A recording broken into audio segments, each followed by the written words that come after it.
আমার বয়স যখন ৮ বছর, তখন আমার ছোট্ট জীবনটা সাধারণের চেয়ে অনেক জটিল ছিল। আমার চাচাতো ভাই, যাকে আমি ছোটবেলা থেকেই চিনি, আমাকে কোলে নেওয়ার নাম করে কখনো কখনো আমার সাথে অস্বস্তিকর আচরণ করত।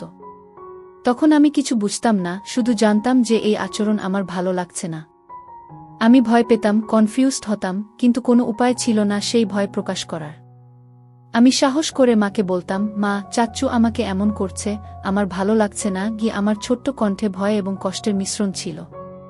কিন্তু মায়ের প্রতিক্রিয়া ভিন্ন ধরনের ছিল। তিনি বলতেন, আরও কিছু হয় না, এসব সময়ের ব্যাপার। বড় হলে তুমি বুঝতে পারবে। এখন থেকেই অভ্যাস করো। তখন আমি আর কিছু বলতাম না। কিন্তু ভিতরে মনটা কেমন যেন কাঁপছিল, ভয় আর অসহায়তার এক অদ্ভুত অনুভূতি আমাকে ঘিরে ধরেছিল। মনে হচ্ছিল কেউ আমার অনুভূতিকে গুরুত্ব দিচ্ছে না। সেই সময়ের ঘটনা আমাকে গভীরভাবে প্রভাবিত করেছিল।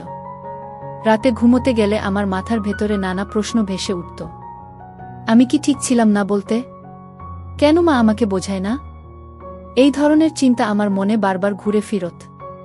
আমি বুঝতে পারতাম না এই অসুবিধা কি স্বাভাবিক নাকি অন্য কোনো সমস্যা আছে। সেই সময় আমার শিশু মনটা এক ধরনের একাকিত্ব, কষ্ট এবং দ্বিধায় ভরা ছিল। বড় হওয়ার সঙ্গে সঙ্গে আমি বুঝতে পারলাম, সেই অভিজ্ঞতা আমাকে নিজের সীমা বুঝতে এবং নিজের স্বার্থ রক্ষা করতে শিখিয়েছে। আমি শিখেছি, যদি কোনো আচরণ অস্বস্তিকর হয়, সেটা বলা এবং প্রতিক্রিয়া জানানো অপরাধ নয়। যদিও তখন আমি ছোট ছিলাম এবং বলতে পারতাম না, এখন আমি জানি যে নিজের অনুভূতি প্রকাশ করা সাহসের চিহ্ন। আমি সেই সময়ের স্মৃতি শেয়ার করি, কারণ শেয়ার করলে মনটা হালকা হয়। অনেক সময় আমরা ভেতরে চাপ জমিয়ে রাখি, আর সেটা আমাদের উপর দীর্ঘস্থায়ী প্রভাব ফেলে। আমি চাই আমার গল্প অন্যদেরও সাহায্য করুক, যারা ছোটবেলায় এমন পরিস্থিতিতে ভুগেছে বা এখনও ভুগছে, তারা বুঝুক তারা একা নয়। আমি তানিশা, এবং আমি চাই কেউ কখনো নিজের ভয়, অসহায়তা বা অস্বস্তি প্রকাশ করতে গিয়ে অবহেলা বা উপেক্ষার সম্মুখীন না হোক। আমি আমার অভিজ্ঞতা শেয়ার করছি, যাতে অন্যরা সাহস পায় এবং নিজেদের সুরক্ষা, আত্মসম্মান ও সীমারেখা বুঝতে শেখে। যখন আমি বড় হলাম, তখন আমি ধীরে ধীরে বুঝতে পারলাম, যে সব ঘটনা আমার ছোটবেলায় ঘটেছে তা আমার জন্য শিক্ষা হয়ে গেছে। আমি শিখেছি, ভয় থাকা স্বাভাবিক, কষ্ট পাওয়া স্বাভাবিক, কিন্তু নিজেদের সীমা চিহ্নিত করা এবং নিজেকে রক্ষা করা আরও গুরুত্বপূর্ণ। সেই অভিজ্ঞতা আমাকে শক্তিশালী করেছে, আমাকে আরও সচেতন করেছে এবং আমাকে সাহসী হতে শিখিয়েছে। আমি এখন আমার জীবন এবং অনুভূতিগুলো শেয়ার করতে পারি। এই শেয়ারিং আমাকে হালকা করে এবং আমি আশা করি এটি অন্যদেরও কিছুটা সাহস দেবে। আমার গল্পটি শুধুই ব্যক্তিগত নয়, এটি অন্যদের জন্যও শিক্ষা। আমি জানি অনেকেই হয়তো তাদের কষ্ট লুকিয়ে রাখে, কিন্তু শেয়ার করা মানে কোনো ভুল নয়। এতে আমরা একে অপরের সঙ্গে সংযুক্ত হতে পারি, সাহায্য পেতে পারি এবং আমাদের অভিজ্ঞতা থেকে শক্তি নিতে পারি। আমি তানিশা, এবং আমি চাই যারা আমার গল্প পড়বে বা শোনবে তারা বুঝুক, ছোটবেলা যে যন্ত্রণা আমরা পাই তা আমাদের জীবনের অংশ হতে পারে, কিন্তু তা আমাদের মূল্য, মর্যাদা বা সাহস কেড়ে নিতে পারবে না। বড় হওয়ার পরও সেই ছোটবেলার স্মৃতি আমার মনে বারবার ফিরে আসে। তখন আমার ভয়, অসহায়তা আর কনফিউজড মন সব মিলেমিশে একটি অদ্ভুত ধাঁধার মতো গঠন করেছিল। ধীরে ধীরে জীবনের ছোট ছোট ঘটনা, মানুষের আচরণ এবং আমার নিজের অনুভূতি আমাকে শেখাচ্ছিল কিভাবে সীমা চিহ্নিত করতে হয়, কিভাবে নিজের শরীর এবং মনে শান্তি রাখার জন্য নিজেকে প্রস্তুত করতে হয়। একদিন বিকেলে আমি বাইরে বসেছিলাম। হাওয়া হালকা বয়ে আসছিল, আর সূর্যের আলো গাছের পাতায় ভেসে বেড়াচ্ছিল। সেই শান্ত মুহূর্তে আমি অনুভব করলাম, ভয়, আঘাত এবং কষ্ট ধীরে ধীরে কাছ থেকে আমাকে ঘিরে আসছে, কিন্তু এবার ভয় না, বরং উপলব্ধি আর সাহস নিয়ে। আমি বুঝতে পারলাম, ছোটবেলায় যা ঘটেছে তা আমার জীবনের অংশ, কিন্তু এটি আমাকে আরও শক্তিশালী এবং সতর্ক করেছে। আমি ধীরে ধীরে সেই সব স্মৃতি আমার চোখের সামনে উন্মুক্ত করি। একে একে অনুভব করি সেই ছোট্ট অস্বস্তিকর মুহূর্তগুলো, সেই অসহায়তা আর মায়ের কথার ব্যাখ্যা না বোঝা সবকিছু। কিন্তু এবার আমি ভয়ে কাঁপিনি। ধীরে ধীরে আমি তাদের কাছে এসেছি, তাদের সঙ্গে শান্তি করেছি। আমি শিখেছি তাদের সমালোচনা বা অবহেলা আমাকে সংজ্ঞায়িত করে না। প্রতিটি স্মৃতি ধীরে ধীরে আমার কাছে আসছিল, যেন এক এক করে আমাকে আমার নিজের শক্তি, নিজের সীমা, নিজের পরিচয় দেখাচ্ছে। আমি বুঝতে পারলাম, যেটা তখন অসহায়তা মনে হতো, এখন সেটা আমার সাহস, নিজের অনুভূতি চিহ্নিত করার ক্ষমতা এবং নিজের সুরক্ষা শেখানোর অভিজ্ঞতা। আমি ধীরে ধীরে উপলব্ধি করলাম, ভয় এবং কষ্টই আমাকে শক্তিশালী করেছে, আমাকে নিজের আত্মসম্মান বুঝতে শিখিয়েছে। আমি ধীরে ধীরে সেই সবকে গ্রহণ করি, তার কাছ থেকে শিক্ষা নিই, আর ধীরে ধীরে সেই ছোটবেলার ভয় আমার কাছে আসতে থাকলেও আমি স্থির থাকি, শান্ত থাকি। এভাবেই ধীরে ধীরে আমি নিজের ভয়, কষ্ট এবং স্মৃতির সঙ্গে খাপ খাইয়ে চলি। আর ধীরে ধীরে সেই সব স্মৃতি আমাকে শক্তিশালী করে, আমাকে আরও সচেতন করে এবং আমাকে শেখায় নিজের সীমা বোঝা, নিজের জন্য দাঁড়ানো এবং নিজের নিরাপত্তা রক্ষা করা সবচেয়ে গুরুত্বপূর্ণ। সময় গড়াতে গড়াতে আমি ধীরে ধীরে বুঝতে শুরু করি যে ছোটবেলার সেই অস্বস্তিকর মুহূর্তগুলো আমার জীবনের একটি গুরুত্বপূর্ণ শিক্ষা। আমি শিখলাম যে ভয় তখন আমাকে আটকে রেখেছিল, এখন সেটাই আমাকে সতর্ক করেছে। একদিন আমি বাগানে বসেছিলাম। হাওয়া হালকা, গাছের পাতায় সূর্যের আলো নরমভাবে ভেসে আসছিল। ধীরে ধীরে আমি সেই সব স্মৃতি মনে করতে লাগলাম, চাচাতো ভাইয়ের আচরণ, আমার ছোট্ট কণ্ঠে কি মা, আমার ভালো লাগছে না বলা, আর মায়ের সেই ব্যাখ্যা। তখন যা বোধ করেছিলাম সেই অস্বস্তি, ভয় এবং অসহায়তা। কিন্তু এবার ভয় আমাকে নিয়ন্ত্রণ করছিল না। ধীরে ধীরে আমি সেই সমস্ত অনুভূতির মুখোমুখি হলাম। আমি ভাবলাম, আমি এখন বড়, আমি নিজের অনুভূতি বুঝি, আর আমি নিজেকে রক্ষা করতে পারি। কি ছোটবেলার সেই সব কষ্ট ধীরে ধীরে কাছে আসছিল, কিন্তু এবার সেটা আমাকে দমন করছে না, বরং আমাকে শক্তিশালী করছে। প্রতিটি স্মৃতি ধীরে ধীরে আমার কাছে আসছিল, যেন এক এক করে আমাকে শেখাচ্ছে, নিজেকে বোঝো, নিজের সীমা চিহ্নিত করো, আর নিজের জন্য দাঁড়াও। আমি অনুভব করলাম যে ভয় এবং কষ্ট আমার ছোটবেলায় আমাকে অসহায় করেছিল, এখন সেটা আমার সাহস, সচেতনতা এবং শক্তির অংশ হয়ে গেছে। আমি ধীরে ধীরে শিখলাম কষ্ট এবং ভয়কে লুকানোর দরকার নেই, বরং তাদের সঙ্গে খাপ খাইয়ে নেওয়া, তাদের থেকে শিক্ষা নেওয়া এবং নিজেকে আরও শক্তিশালী করা, এইটাই প্রকৃত সাহস। আমি ধীরে ধীরে সেই সব স্মৃতিকে গ্রহণ করলাম আর বুঝলাম যা ঘটেছে তা আমার জীবনের অংশ, কিন্তু তা আমাকে সংজ্ঞায়িত করে না। একবারে না, ধীরে ধীরে আমি নিজের ভয়, কষ্ট এবং স্মৃতির সঙ্গে শান্তি স্থাপন করতে শুরু করি। আর সেই শান্তি আমাকে শক্তি দেয়, আমাকে সচেতন করে এবং আমাকে শেখায় নিজের সুরক্ষা, নিজের সীমা, নিজের মূল্য এবং আত্মসম্মান সবচেয়ে গুরুত্বপূর্ণ। বিকেল ধীরে ধীরে রাতের আধারে মিশতে শুরু করেছে। বাতাস হালকা ঠান্ডা, গাছের পাতার ফিসফিস শব্দ যেন অদ্ভুত কিছু বলছে। আমি জানালার পাশে বসে নিজের শ্বাস নিয়ন্ত্রণ করার চেষ্টা করছিলাম, কিন্তু হৃদয় দ্রুত ধড়ধড় করছে। সেই ছোটবেলার স্মৃতি ধীরে ধীরে আমার মনে ফিরে আসে, চাচাতো ভাইদের অস্বস্তিকর আচরণ, মায়ের ব্যাখ্যা, আর সেই ভয় যা আমি তখন বুঝতে পারিনি। হঠাৎ দূরের গলিপথে এক ঝাপসা ছায়া নড়ল। আমি চমকে উঠলাম। মনে হলো কেউ বা কিছু আমাকে পর্যবেক্ষণ করছে। হঠাৎ আমার ফোন বেজে উঠল। রিয়ানের নাম দেখেই আমি একটু স্থির হলাম। সে ফিসফিস কণ্ঠে বলল, সোনালি, তুমি কি প্রস্তুত? এখনই চূড়ান্ত মুহূর্ত গো। আমি ভয়, উত্তেজনা এবং কৌতূহলের মিশ্রণ নিয়ে ফিসফিস করে বললাম, হ্যাঁ, আমি প্রস্তুত। কি? রিয়ান আমাকে ধীরে ধীরে নির্দেশ দিল, বাহিরে বের হও, গাছের নিচে থাকা বাক্স খুঁজে বের করো। কিন্তু সাবধান, সবকিছুই তোমার সতর্কতার উপর নির্ভর করছে। আমি গভীর শ্বাস নিলাম আর ধীরে ধীরে জানালার বাইরে বের হলাম। রাতের অন্ধকার আমাকে ঘিরে ধরল, বাতাসে পাতার ফিসফিস যেন আমাকে সতর্ক করছে। যখন আমি গাছের কাছে এলাম, হঠাৎ ছায়ার নড়াচড়া আরও দ্রুত হয়ে গেল। মনে হলো কেউ বা কিছু আমার দিকে তাকিয়ে আছে। হৃদয় দ্রুত ধড়ধড় করতে লাগল, কিন্তু আমি থেমে থাকলাম না। ধীরে ধীরে বাক্সের দিকে এগোলাম। বাক্স খুলতেই এক অদ্ভুত আলো জ্বলে উঠল। ভিতরে ছিল রঙিন খেলার পুতুল, একটি নোট আর একটি ছোট চাবি। নোটে লেখা, সাহস দেখিয়েছ, কিন্তু শেষ পরীক্ষা এখনো বাকি। যদি তুমি সত্যিই সাহসী, তবে রাতের অন্ধকারে এগিয়ে যাও। বাতাস আরও ঠান্ডা হয়ে এলো। পাতার ফিসফিস এবং দূরের নড়াচড়া যেন আমাকে আরও সতর্ক করছিল। প্রতিটি পদক্ষেপে আমি বুঝতে পারছিলাম আমার ভয়, কৌতূহল এবং সাহস সব মিলেমিশে এক রহস্যময় উত্তেজনায় পরিণত হয়েছে। আমি চাবি হাতে নিয়ে ধীরে ধীরে এগোলাম। হঠাৎ জানালার পাশ দিয়ে এক ছায়া দ্রুত চলে গেল। হৃদয় কাঁপছে, শ্বাস আটকে যাচ্ছে, কিন্তু আমি থেমে থাকলাম না। মনে হলো এই রাতের অন্ধকার এবং বাতাসের ফিসফিস যেন আমাকে পরীক্ষা করছে, আমি কি সত্যিই সাহসী। বাক্স থেকে বের হওয়া একটি ছোট ল্যাম্প হালকা আলো ছড়াচ্ছিল, আর সেই আলোতে ছায়া নড়াচড়া আরও ভয়ঙ্কর মনে হচ্ছিল। আমি অনুভব করলাম এই মুহূর্তে আমি একাই, শুধু আমার মনোযোগ, সাহস এবং সিদ্ধান্ত আমাকে এগিয়ে নিয়ে যাবে। প্রতি ধাপ এগোলেই রহস্য এবং ভয় আরও ঘন হয়ে আসছিল। মনে হচ্ছিল প্রতিটি ছায়া, প্রতিটি শব্দ, সবই আমাকে পরীক্ষা করছে।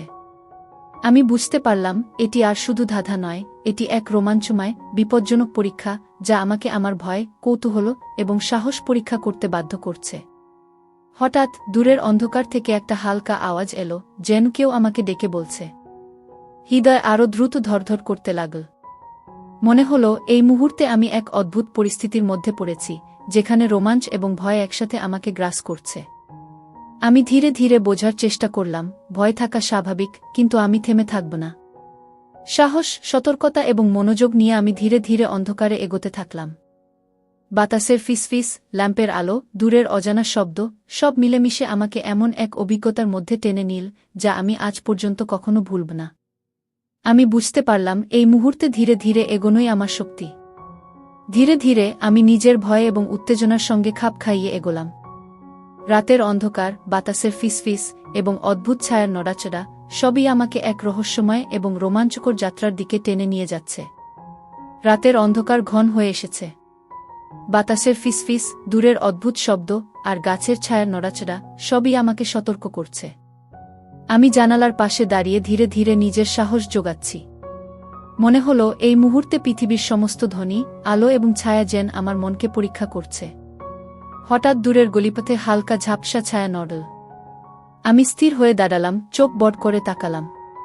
মনে হলো কেউ বা কিছু আমাকে পর্যবেক্ষণ করছে। আমার হৃদয় দ্রুত ধড়ধড় করতে লাগল, শ্বাস আটকে যাচ্ছিল। ঠিক তখনই আমার ফোন বেজে উঠল। রিয়ানের নাম দেখেই ভয় আর উত্তেজনার মিশ্রণ আমাকে জড়িয়ে ধরল। ফিসফিস কণ্ঠে সে বলল, সোনালি, তুমি কি প্রস্তুত?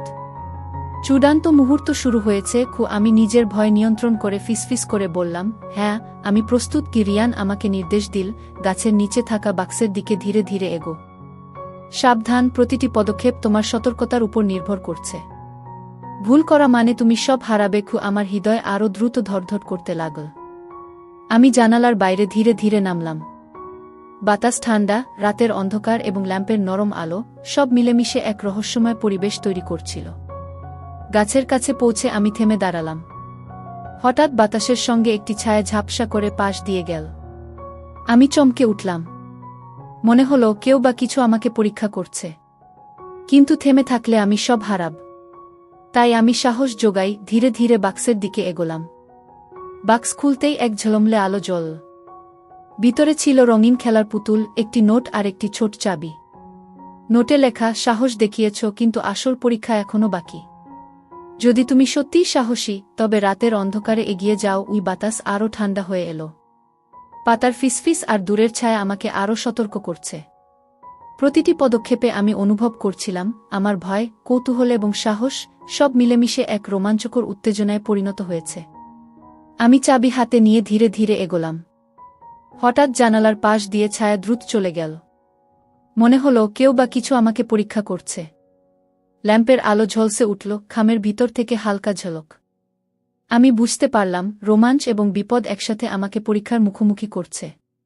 প্রতি ধাপ এগোলেই রহস্য আরও ঘন হয়ে আসছিল। মনে হচ্ছিল প্রতিটি শব্দ, প্রতিটি ছায়া আমাকে নতুন চ্যালেঞ্জের মুখোমুখি করছে। হঠাৎ দূরের অন্ধকার থেকে হালকা আলো এবং ফিসফিস শব্দের সঙ্গে এক অজানা স্বর ভেসে এলো, সোনালি, তুমি এক ধাপ দূরে দাঁড়িয়েছ। তুমি প্রস্তুত? হৃদয় কাঁপছে, শ্বাস আটকে যাচ্ছে, কিন্তু আমি থেমে থাকলাম না। মনে হলো থামলে আমি সব হারাব। আমি ধীরে ধীরে এগোলাম এবং সেই মুহূর্তে বুঝতে পারলাম রোমাঞ্চের চূড়ান্ত মুহূর্ত আসছে। ল্যাম্পের আলোতে দেখা গেল বাক্সের পাশে আরও একটি ছোট দরজা, যা আগের কোনো চিহ্নের মতো মনে হচ্ছিল না। আমি বুঝতে পারলাম এটি আসল রহস্যের প্রবেশদ্বার। ধীরে ধীরে সমস্ত ভয়, কৌতূহল এবং সাহসের মিলিত অনুভূতি নিয়ে আমি দরজার দিকে এগোলাম। বাতাস হঠাৎ থমকে গেল, পাতার ফিসফিস স্তব্ধ হয়ে গেল। মনে হলো পুরো রাতটাই আমাকে এক নতুন পরীক্ষা দিতে প্রস্তুত। আমি জানলাম এই দরজা খুললেই সব চূড়ান্ত হয়ে যাবে। আর আমি প্রস্তুত। ধীরে ধীরে হৃদয়কে শক্ত করে সাহসের সাথে সেই দরজা খুলব। রাতের অন্ধকার ঘন হয়ে আসছে। বাতাস হালকা ঠান্ডা, আর গাছের পাতার ফিসফিস যেন আমাকে সতর্ক করছে। আমি জানালার পাশে দাঁড়িয়ে গভীর শ্বাস নিই। মনে হলো এই মুহূর্তে পৃথিবীর সব শব্দ, আলো, ছায়া সব মিলেমিশে আমার সাহস পরীক্ষা করছে। হঠাৎ দূরের গলিপথ থেকে একটি ঝাপসা ছায়া নড়ল। আমি চমকে উঠি, হৃদয় দ্রুত ধড়ধড় করতে লাগল। মনে হলো কেউ বা কিছু আমাকে পর্যবেক্ষণ করছে। ঠিক তখনই আমার ফোন বেজে ওঠে। রিয়ানের নাম দেখে আমি স্থির হয়ে যাই। ফিসফিস কণ্ঠে সে বলল, সোনালি, তুমি কি প্রস্তুত? চূড়ান্ত মুহূর্ত এখন শুরু। কি ভয়, উত্তেজনা আর কৌতূহল সব মিলেমিশে আমার রক্তকে উত্তেজিত করছে। আমি ফিসফিস করে বলি, হ্যাঁ, আমি প্রস্তুত। কি রিয়ান আমাকে নির্দেশ দেয়া, গাছের নিচে থাকা বাক্সের দিকে ধীরে ধীরে এগো। প্রতিটি পদক্ষেপ সাবধানতার সঙ্গে, ভুল করলে সব হারাবে। আমি ধীরে ধীরে জানালার বাইরে নামি। রাতের অন্ধকারে বাতাসের ফিসফিস এবং ল্যাম্পের হালকা আলো সব মিলেমিশে এক রহস্যময়, রোমাঞ্চকর পরিবেশ তৈরি করছে। গাছের কাছে পৌঁছে আমি থেমে দাঁড়াই। হঠাৎ বাতাসের সঙ্গে একটি ছায়া ঝাপসা করে পাশ দিয়ে যায়। মনে হলো কেউ বা কিছু আমাকে পরীক্ষা করছে। আমার হৃদয় কাঁপছে, শ্বাস আটকে যাচ্ছে। কিন্তু থেমে থাকলে সব হারানো নিশ্চিত। আমি সাহস জোগাই, ধীরে ধীরে বাক্সের দিকে এগো। বাক্স খুলতেই এক ঝলমলে আলো জ্বল। ভিতরে ছিল রঙিন খেলার পুতুল, একটি নোট এবং একটি ছোট চাবি। নোটে লেখা, সাহস দেখিয়েছ, কিন্তু আসল পরীক্ষা এখনও বাকি। যদি তুমি সত্যিই সাহসী, তবে রাতের অন্ধকারে এগিয়ে যাও। ওই বাতাস আরও ঠান্ডা হয়ে এলো। পাতার ফিসফিস এবং দূরের ছায়া আমাকে আরও সতর্ক করছে। প্রতিটি পদক্ষেপে আমার ভয়, কৌতূহল এবং সাহস একত্রিত হয়ে এক রোমাঞ্চকর উত্তেজনায় পরিণত হয়েছে। আমি চাবি হাতে নিয়ে ধীরে ধীরে এগো। হঠাৎ জানালার পাশ দিয়ে ছায়া দ্রুত চলে যায়। মনে হলো কেউ বা কিছু আমাকে পরীক্ষা করছে। ল্যাম্পের আলো ঝলসে উঠল। খামের ভিতর থেকে হালকা ঝলক, যেন আমাকে সতর্ক করছে, এখানে থামো না। প্রতি ধাপ এগোলেই রহস্য আরও ঘন হয়ে আসছে। প্রতিটি শব্দ, প্রতিটি ছায়া আমাকে নতুন চ্যালেঞ্জের মুখোমুখি করছে। হঠাৎ দূরের অন্ধকার থেকে হালকা আলো এবং ফিসফিস শব্দের সঙ্গে এক অজানা স্বর ভেসে এলো, সোনালি, তুমি এক ধাপ দূরে দাঁড়িয়েছ। তুমি কি প্রস্তুত? হৃদয় কাঁপছে, শ্বাস আটকে যাচ্ছে, কিন্তু আমি থেমে থাকলাম না। মনে হলো থামলে সব হারাব। ধীরে ধীরে সাহসের সঙ্গে আমি এগোলাম। এবং তখন বুঝলাম, ল্যাম্পের আলোতে এক নতুন দরজা উন্মুক্ত হয়েছে, যা আগের কোনো চিহ্নের মতো মনে হচ্ছিল না। দরজার দিকে এগোতে গিয়ে বাতাস হঠাৎ থমকে গেল। পাতার ফিসফিস স্তব্ধ। মনে হলো পুরো রাতটাই আমাকে এক নতুন পরীক্ষা দিতে প্রস্তুত। আমি বুঝতে পারলাম, যা দরজার বাইরে অপেক্ষা করছে তা আমার সাহস, মনোযোগ এবং ভয়ের পরীক্ষা। আমি ধীরে ধীরে জানালাম, এখন আর ফিরে যাওয়া সম্ভব নয়। ধীরে ধীরে হৃদয়কে শক্ত করে সাহস নিয়ে আমি দরজার লক খুললাম। দরজা খুলতেই চোখের সামনে বিস্ময়কর দৃশ্য। ঘরটি একেবারেই অন্ধকার, কিন্তু হঠাৎ ল্যাম্পের আলোতে দেখা গেল ছোট ছোট আলো ঝলসাতে ঝলমল করছে। প্রতিটি আলো যেন আমাকে ডেকে বলছে, এসো, শেষ রহস্য দেখ। ই বাতাসে হঠাৎ ঠান্ডা হাওয়া আর দূরের অন্ধকারে অদ্ভুত ছায়ার নড়াচড়া সব মিলেমিশে আমার হৃদয়কে এক অদ্ভুত উত্তেজনা দিচ্ছে। বাক্স থেকে বের হওয়া নোট এবং চাবি এখন দরজার সামনে। মনে হলো এটি শেষ চ্যালেঞ্জের চাবি। আমি ধীরে ধীরে এগো। মনে হলো ভয়, উত্তেজনা, কৌতূহল সব একসাথে আমার শরীরে প্রবাহিত হচ্ছে। প্রতিটি পদক্ষেপে আমি বুঝতে পারি, রোমাঞ্চের চূড়ান্ত মুহূর্ত এখন আমার সামনে। ছায়া নড়ছে, বাতাস কাঁপছে, ল্যাম্পের আলো ঝলসে উঠছে। আমি ধীরে ধীরে বুঝতে পারি, এই মুহূর্তে ভয় থাকা স্বাভাবিক, কিন্তু সাহসের সঙ্গে ভয়কে মোকাবিলা করাই প্রকৃত শক্তি। আমি ধীরে ধীরে এগোতে থাকি, জানি সবচেয়ে বড় রহস্য এখন আমার মুখোমুখি।